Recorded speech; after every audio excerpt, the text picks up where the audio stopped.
नमस्कार दोस्तों, आज आपका पुनः वायरल टॉपिक में स्वागत है। दोस्तों, आज हम चर्चा करेंगे STT security transaction tax.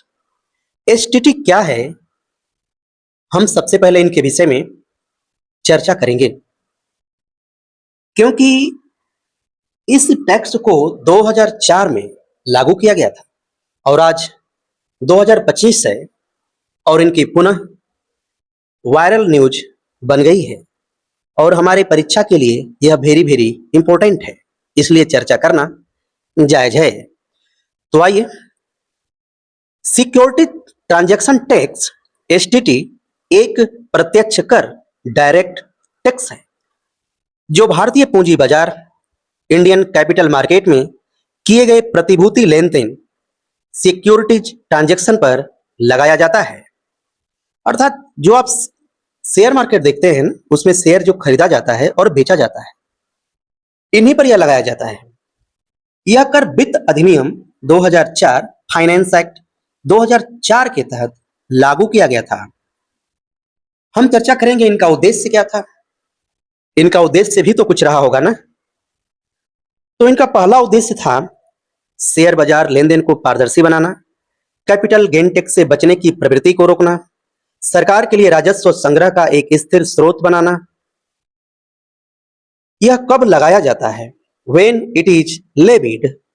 STT केवल मान्यता प्राप्त stock exchange recognise stock exchange पर होने वाले लेन देन पर ही लगाया जाता है।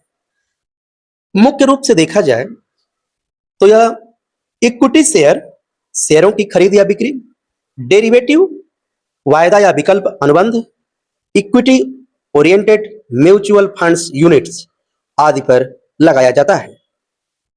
अब हम चर्चा करेंगे एसटीटी का भुगतान कौन करता है। Who page STT? खरीदार, बायर और विक्रेता सेलर दोनों पर निर्भर करता है कि किस प्रकार का लेन देन है। उदाहरण के लिए यदि चर्चा करें तो डिलीवरी बेस्ड ट्रेडिंग खरीदने वाला बायर भुगतान करता है, non delivery based trading intraday बेचने वाला सेलर भुगतान करता है। एसटीटी की दरें रेट्स, एसटीटी की दरें लेन देन के प्रकार पर निर्भर करती है। उदाहरण के लिए इक्विटी डिलीवरी ट्रेड्स 0.1% है, इंट्राडे इक्विटी ट्रेड्स 0.025% है, इक्विटी फ्यूचर्स है 0.01% है, इक्विटी ऑप्शन है 0.05% ऑन प्रीमियम। दरें इस समय समय पर बदलती रहती हैं। एसटीटी से संबंधित महत्वपूर्ण यदि फैक्ट पॉइंट की यदि चर्चा करें तो इसे CBDT central board of direct tax द्वारा प्रशासित किया जाता है, यानी नियंत्रित। एसटीटी भुगतान आयकर अधिनियम की धारा 88E के अंतर्गत कैपिटल गेन टैक्स में समायोजित रीबेट किया जाता है।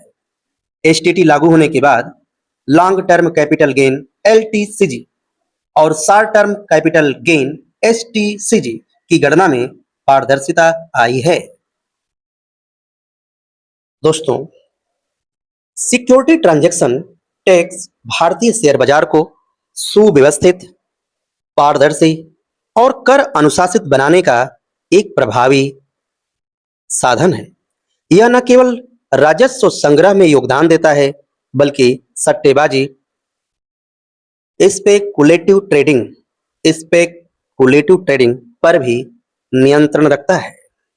दोस्तों, हम यदि चर्चा करें कि यूपीएससी मेंस प्रीलिम्स के लिए कुछ मुख्य बिंदुओं की, तो लागू वर्ष 2004 ये इंपॉर्टेंट है।